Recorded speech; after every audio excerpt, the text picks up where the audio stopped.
Friends, welcome to the prelims booster session. आज का पहला टॉपिक है इंडिया कनाडा रिलेशंस रिवाइव्ड। ये टॉपिक इंटरनेशनल रिलेशंस के लिए इंपॉर्टेंट है। इंडिया और कनाडा ने कुछ सीरीज ऑफ मेजर्स पे एग्री कर लिया है कि अपने बायलैटरल टाइज को कैसे रिस्टोर किया जाए। अब दोनों कंट्रीज जो हैं वो डेमोक्रेटिक वैल्यूज शेयर करती हैं, कॉमनवेल्थ में टाइज हैं दोनों के, पीपल टू पीपल कनेक्शंस हैं। डिप्लोमेटिक रिलेशंस 1947 में बने थे और वो तब से लेकर अभी तक education, agriculture, nuclear energy, trade में जो है वो बढ़ते जा रहे हैं। दोनों साइड्स का जो है टू वे ट्रेड 2024 में $33.9 बिलियन का था। और अगर हम देखें तो इंडिया की साइड से फार्मास्यूटिकल्स, टेक्सटाइल्स और आईटी सर्विसेज सबसे ज़्यादा एक्सपोर्ट की जाती हैं। इंडियन डायस्पोरा लगभग 1.6 मिलियन लोगों का है, जो कि वन ऑफ द लार्जेस्ट है कनाडा में। 3 लाख इंडियन स्टूडेंट्स जो है वो स्टडी कर रहे हैं कनाडा में। डिस्पाइट हिस्टोरिक गुडविल जो है प्राइम मिनिस्टर जस्टिन ट्रूडो की वजह से जो है वो मेजर सेटबैक मिला था इंडिया और कनाडा की टाइज को, जो उन्होंने फेक जो है वो एक्विजिशंस इंडियन गवर्नमेंट पर लगाए थे। लेकिन जब चेंज इन कनाडा की लीडरशिप हुई है तो वहाँ पर रियलाइजेशन हुई है कि कैसा जो है वो डैमेज किया था जस्टिन ट्रूडो ने अपनी पर्सनल जो है या पॉलिटिकल एम्बिशंस के लिए इंडिया के साथ रिलेशंस को। तो इंडिया और कनाडा ने एग्री किया है एक सीरीज़ ऑफ कॉन्क्रीट मेजर्स लेना अपनी बायलैटरल टाइज को रिस्टोर करने के लिए। तो फर्स्ट हाई लेवल विजिट है ये कैनेडियन फॉरेन मिनिस्टर की इन ओवर 2 ईयर्स, जिसमें कॉपरेशन को रिवाइव करने के लिए ऊपर फोकस रखा गया है। दोनों कंट्रीज़ ने जो है एग्री किया है कि वो इंटर मिनिस्ट्रियल लेवल डिस्कशंस करेंगे बायलैटरल ट्रेड और इन्वेस्टमेंट के लिए, ताकि comprehensive economic partnership agreement sign हो सके। और ये इंडिया के न्यू एफटीएस के साथ अलाइंड होगा जो हमने यूएई और ईएफटीए नेशंस के साथ साइन किए हैं। Canada India minister energy dialogue भी रिवाइव किया जाएगा ताकि क्लीन एनर्जी पर भी जो है वो कॉपरेशन हो सके। एलएनजी और एलपीजी ट्रेड को भी प्रमोट किया जाएगा ताकि क्रिटिकल मिनरल सप्लाई चेन्स भी स्ट्रेंथन हो सके। फिर सिविल न्यूक्लियर कोलैबोरेशन पर भी टॉक्स जो है वो की गई हैं। Climate resilient agricultural value chains, nutritional security के ऊपर फोकस है। कनाडा को इनवाइट किया गया है इंडिया द्वारा, इंडिया के एआई इम्पैक्ट समिट जो फरवरी 2026 में होनी है उसके लिए। तो ये मीटिंग अंडरस्कोर कर रही है कि कितनी जो है वो म्यूचुअल डिज़ायर है दोनों साइड्स पे कि रीबिल्ड किया जाए ट्रस्ट और डी रिस्क किया जाए बायलैटरल रिलेशनशिप को अर्लियर कंट्रोवर्सीज से। जॉइंट स्टेटमेंट में respect for each others concerns और सेंसिटिविटीज़ का फोकस रखा गया है। कनाडा की जो है पॉसिबल पार्टिसिपेशन है इंडिया की अपकमिंग एआई समिट में, और एक इन्विटेशन भी दिया गया है प्राइम मिनिस्टर मार्क कार्ने को कि वो विजिट करें इंडिया में अर्ली 2026 में। नेक्स्ट हम टॉपिक देखते हैं, launch of Trump's Gaza peace plan. ये टॉपिक इंटरनेशनल रिलेशंस के लिए इंपॉर्टेंट है। यूएस प्रेसिडेंट ने डिक्लेयर किया है कि गाजा वॉर खत्म हो चुकी है, शर्म अल शेख इजिप्ट में जब वो अराइव हुए हैं। और की इश्यूज जैसे कि गाजा का पोस्ट गवर्नेंस और रिकंस्ट्रक्शन क्या होगा, ये अभी तक अनरिजॉल्व है। तो कहा जा रहा है कि ये पीस जो है वो सस्टेन नहीं कर पाएगा। ठीक है, तो हॉस्टेज एक्सचेंज हो चुका है जो कि सबसे सिंपल था, लेकिन हमास को डिसार्म करना ये एक रियल चैलेंज है। और सिक्योरिटी गारंटीज़ जो है वो कैसे मिलेंगी गाज़ा को, ये भी इस पर भी कोई बात नहीं हुई है। तो रिहेबिलिटेशन करना डिस्प्लेस्ड रेजिडेंट्स की, एड फ्लोज को रिस्टोर करना, रिकन्स्ट्रक्ट करना इंफ्रास्ट्रक्चर, उसमें ये नेक्स्ट फेज़ है। लेकिन की क्वेश्चन ये है कि कौन गवर्न करेगा गाज़ा को। हमास ना ही पैलेस्टीनियन अथॉरिटी ने को ये रोल दिया गया है। शर्म अल शेख में मोस्टली क्या हुआ था कि ट्रंप ने एक अपने समझ लो एक पर्सनल अपनी रेपुटेशन को बढ़ाने के लिए जो है वो पूरी समिट की है। पैलेस्टीनियंस को इसमें इंक्लूड ही नहीं किया गया नेगोशिएशंस में, और एक पॉलिटिकल स्पेक्टिकल बनाने की कोशिश की गई है। ट्रंप ने एक प्लान किया है कि वो साइड स्टेप करें कोर ग्रीवेंसेस को, ऑक्यूपेशन और self determination. International stabilisation force जो है अरब और मुस्लिम स्टेट्स की, वो हमास के कॉपरेशन पर डिपेंडेंट है, जो कि हमास ने एग्री ही नहीं किया है अभी तक। तो डोनाल्ड ट्रंप जो है वो एक्स्ट्रा ऑर्डिनरी लीवरेज होल्ड करते हैं इजरायली प्राइम मिनिस्टर के ऊपर। तो ये पावर डायनामिक्स जो है इसकी वजह से क्या हो रहा है कि ट्रंप जो है वो कुछ की कंपोनेंट्स गाजा पीस प्लान के जो है वो पुश कर पाए हैं ताकि हॉस्टेज रिलीज हो सके। लेकिन इस लीवरेज के बावजूद भी ये कहा जा रहा है कि ट्रंप की लॉन्ग टर्म कमिटमेंट नहीं है इस 20 पॉइंट गाजा पीस प्लान को। इवन नेतन्याहू जो है उनके लिए भी ये लास्टिंग पीस जो है वो पॉलिटिकली इनकन्वीनियंट होगा। परमानेंट सीज फायर अगर परमानेंट हुआ तो पब्लिक एंगर रीइग्नाइट हो जाएगा कि इसराइल का सिक्योरिटी फेलियर कैसे हुआ अक्टूबर 7 पर। तो एनालिस्ट कह रहे हैं कि एक ऐसा सिनेरियो आ सकता है कि नेतन्याहू जो है वो हमास को अक्यूज़ करें कि उन्होंने ब्रीच किया है पैक्ट को, और उसकी वजह से जो है वो दोबारा से जो है वो अटैक करें गाज़ा पर और पीस डील से विड्रॉ कर लें। पीएम मोदी ने तो वेलकम किया है कि सभी हॉस्टेजेस को आफ्टर 2 ईयर्स जो है वो रिलीज़ कर दिया गया है, और प्रेसिडेंट डोनाल्ड ट्रंप की भी उन्होंने जो है वो पीस एफर्ट्स को प्रेज़ किया है। नेक्स्ट हम टॉपिक देखते हैं blue flag certification. Topic environment के लिए इंपॉर्टेंट है। तो रिसेंटली 5 बीचेस जो है महाराष्ट्र में, उनको इंटरनेशनल ब्लू फ्लैग सर्टिफिकेशन मिला है। तो ब्लू फ्लैग सर्टिफिकेशन क्या है? इको लेबल है, जो कि foundation for environment education in Denmark देता है। और ये बीचेस जो कि 33 क्राइटेरिया को मीट करते हैं related to cleanliness, beauty and environmental sustainability, उनको अवॉर्ड किया जाता है। तो ब्लू फ्लैग प्रोग्राम 1985 में फ्रांस में शुरू हुआ था, लेकिन आउटसाइड ऑफ यूरोप ये 2001 में दिया गया। वर्ल्ड के मोस्ट रिकग्नाइज वॉलंटरी अवार्ड्स हैं बीचेस, मरीनाज और सस्टेनेबल टूरिज्म बोर्ड्स के लिए। नेक्स्ट हम टॉपिक देखते हैं स्टेडफास्ट नून। ये टॉपिक आपके सिक्योरिटी के लिए इंपॉर्टेंट है। तो नेटो का एनुअल न्यूक्लियर डेटरेंस एक्सरसाइज जो है स्टेडफास्ट नून जो है वो होस्ट किया जाएगा नीदरलैंड्स द्वारा इस साल। ओके, तो हर साल ये कोई ना कोई डिफरेंट कंट्री जो है वो नेटो की वो इसको होस्ट करती है। अब इस एक्सरसाइज में कोई एक्चुअल न्यूक्लियर वेपन्स नहीं यूज़ होंगे। पायलट्स और एयरक्राफ्ट जो हैं वो सर्टिफाइड होंगे न्यूक्लियर मिशन के लिए। इसमें फ्रांस पार्टिसिपेट नहीं कर रहा है, क्योंकि जो फ्रांस है वो अपने न्यूक्लियर फोर्सेस को नेटो के कमांड और कंट्रोल स्ट्रक्चर से सेपरेट रखता है। ठीक है, नेक्स्ट हम टॉपिक देखते हैं लीप्स 2025। ये टॉपिक आपके इकोनॉमी के लिए इंपॉर्टेंट है। तो union minister for commerce and industry ने लीप्स 2025 को लॉन्च किया है, जो कि एक फ्लैगशिप इनिशिएटिव है department for promotion of industry and internal trade का। तो ये बेंचमार्क करता है लॉजिस्टिक्स एक्सीलेंस को। Wide spectrum of logistics players जैसे कि air, road, sea, rail freight, warehousing, multi modal transport, इन सबको कवर करता है, और सस्टेनेबिलिटी पर इसका फोकस है। तो पीएम गति शक्ति क्या है? ये इसने अंडरस्टैंड किए हैं कि गैप्स क्या हैं लॉजिस्टिक्स कनेक्टिविटी में। तो ये फैसिलिटेट करता है डेवलपमेंट ऑफ लॉजिस्टिक्स इंफ्रास्ट्रक्चर, और इस प्रोग्राम की लगभग 100 ट्रिलियन की कॉस्ट है। नेक्स्ट हम टॉपिक देखते हैं इंटीग्रेटेड अलर्ट सिस्टम। ये टॉपिक गवर्नेंस के लिए इंपॉर्टेंट है। तो इंडिया के प्रिंसिपल सेक्रेटरी ने डरबन में G20 मिनिस्ट्रियल मीटिंग में कहा है कि इंडियाज़ मल्टी एजेंसी आर्किटेक्चर, जो कि मेट्रोलॉजिकल, हाइड्रोलॉजिकल, सिस्मिक और ओशनोग्राफिक इंस्टीट्यूशंस के डेटा को इंटीग्रेट करता है common alert protocol compliant integrated alert system के साथ। अब इसका नाम है सैशे। ठीक है, तो ये एक डिजास्टर अर्ली वार्निंग प्लेटफॉर्म है जो एनडीएमए ने बनाया है, रियल टाइम जियो टारगेटेड अलर्ट्स देने के लिए सिटीजन्स को। इसको डेवलप किया गया है by the centre for development of telematics C.DOT द्वारा।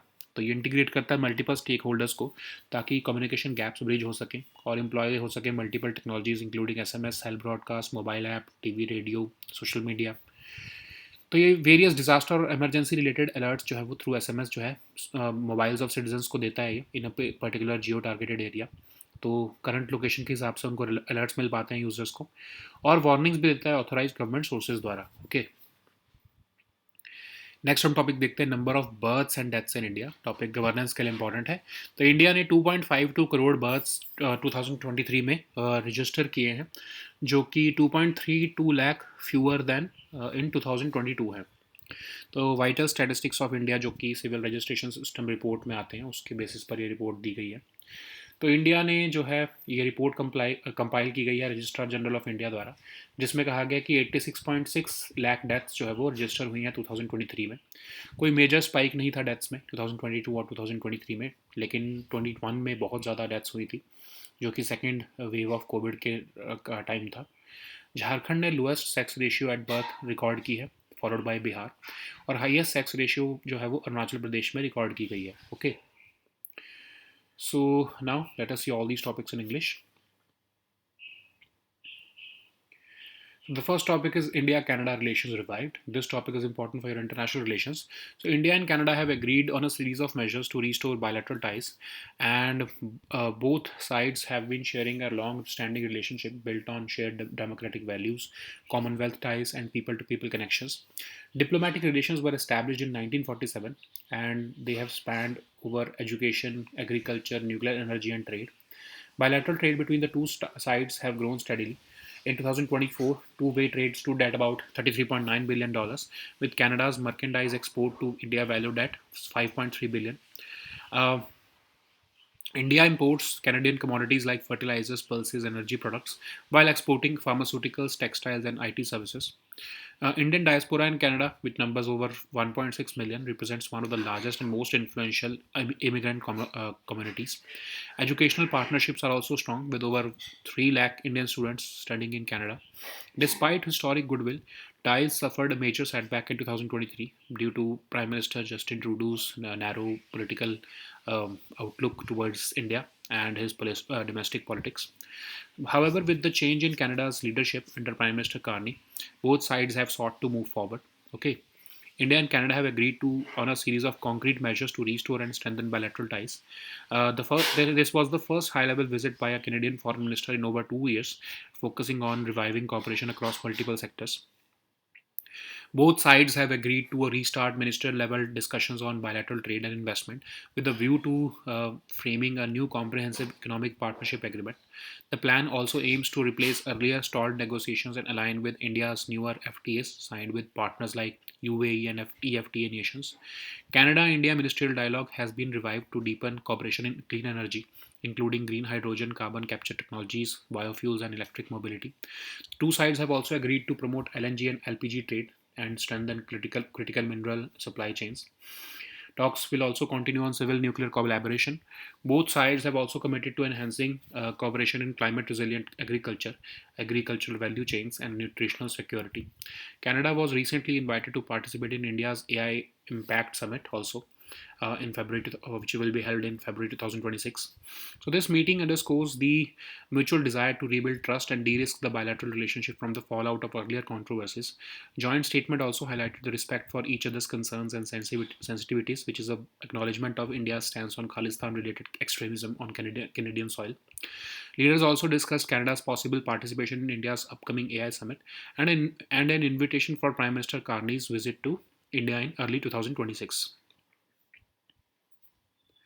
So the next topic is launch of Trump's Gaza peace plan. This topic is important for your international relations. US President Trump has declared that Gaza war is over because he arrived in Sharm el Sheikh, Egypt, for a peace summit marking the release of Israeli hostages and Palestinian detainees. So the key issue remains, which is Gaza's post war governance and reconstruction. Sustaining peace will also be a real challenge. Okay, so this hostage exchange has been completed, but the real challenge now lies ahead of disarming Hamas, and also ensuring security guarantees for Gaza. The next phase involves rehabilitating displaced residents, restoring aid flows, and reconstructing infrastructure. The key question also remains unresolved: who will govern Gaza? Neither Hamas nor Palestinian Authority has been clearly assigned that role. At Sharm el Sheikh, world leaders appear united mainly in following Trump's lead. Palestinians were excluded from the negotiations entirely. Critics also warn that summit risks becoming a political spectacle. They also warn that once the summit ends, the region may revert to conflict because Trump's plan sidesteps the core grievances, that is, occupation and self determination. The proposed international stabilization force of Arab and Muslim states hinges entirely on Hamas cooperation, which has something which it has not agreed to. Uh, Trump's leverage over Netanyahu has allowed this peace plan to go through. Power dynamic. This power dynamic has enabled Trump to push through key components of the Gaza peace plan, including earlier hostage releases. Despite this leverage, doubts remain about Trump's long-term commitment to this 20-point Gaza peace plan. For Netanyahu, a sustained or lasting peace is politically inconvenient. A permanent ceasefire could reignite public anger over Israel's security failures and also corruption charges against Netanyahu. So, analysts are forcing a scenario in which Netanyahu may accuse Hamas of breaching the pact, providing a pretext to withdraw from the peace deal. So, PM Modi welcomed the release of all hostages after over 2 years of captivity and praised the unwavering peace efforts of US President Donald Trump. So the next topic is blue flag certification. This topic is important for your environment section. So recently, 5 beaches of Maharashtra have received the international blue flag certification. So this blue flag certification is a globally recognized eco label accorded by the Foundation for Environment and Education in Denmark. It is awarded to beaches which meet 33 criteria related to cleanliness, beauty, and environmental sustainability. This blue flag program was started in France in 1985 and in areas outside of Europe in 2001. It is one of the world's most recognized voluntary awards for beaches, marinas, and sustainable tourism boats. Okay. So the next topic is steadfast noon. This topic is important for your security section. So NATO's annual nuclear deterrence exercise, Steadfast Noon, will be hosted by the Netherlands this year. So this Steadfast Noon is hosted by a different NATO country each year. This exercise won't use any actual nuclear weapons. Pilots and aircrafts involved in this exercise are certified for the nuclear mission, but no weapons are loaded or flown. France is not participating in this exercise because the country keeps its nuclear forces separate from NATO's command and control structure and decision making process. So the next topic is LEAPS 2025. This topic is important for your economy section. Recently, Union Minister for Commerce and Industry has launched the LEAPS 2025 in New Delhi. This is a flagship initiative of Department for Promotion of Industry and Internal Trade. It aims to benchmark logistics excellence. It covers a wide spectrum of logistics players, including air, road, sea, and rail freight operators, warehousing, multimodal transporters. This initiative emphasizes sustainability as well. So it falls under the PM Gati Shakti Yojana, which has understood the gaps in logistics connectivity and facilitates the development of logistics infrastructure. This program has an estimated cost of about 100 trillion rupees. So the next topic is integrated alert system. This topic is important for your governance section. So in a session on disaster risk reduction at the G20 ministerial meeting in Durban, India's principal secretary to the Prime Minister has outlined India's multi-agency architecture in integrating meteorological, hydrological, seismic, and oceanographic institutions through a common alert protocol compliant integrated alert system, which is called SASHE. So it's a disaster alert early warning platform envisioned by the NDMA to provide real-time geo-targeted alert to citizens. It was developed by the CDOT. It integrates multiple stakeholders to bridge communication gaps and employs multiple technologies, including SMS, cell broadcast, mobile app, TV, radio, social media. This system is already operational in all states and UTs of India and sends various disaster or emergency related alerts through SMS to mobiles of citizens affected in a particular geo-targeted area. Users can receive alerts for their current location or subscribe to any state or district in India to receive alert notifications. So Sachet mobile app provides warnings from authorized government sources and authorities to warn the public of a possible disaster situation. So the next topic is number of deaths and births and deaths in India. This topic is important for your governance section. So India has registered through 2.52 crore births in 2023, around 2.32 lakh fewer than in 2022, as per the Civil Registration System report for the same year. So this report has been compiled by the Registrar General of India, and it has stated that 86.6 lakh deaths were registered in 2023, which is a marginal increase from 86.5 lakh deaths in 2022. There was no major spike in deaths in 2022 and 23, despite COVID dashboard maintained by Health Ministry showing that total number of pandemic-induced deaths stood at 55 lakh 33,000 plus. However, there was a significant rise in deaths in 2021, that is the second year of COVID-19 lockdown. Jharkhand also recorded the lowest sex ratio at birth at 899, followed by Bihar at 900.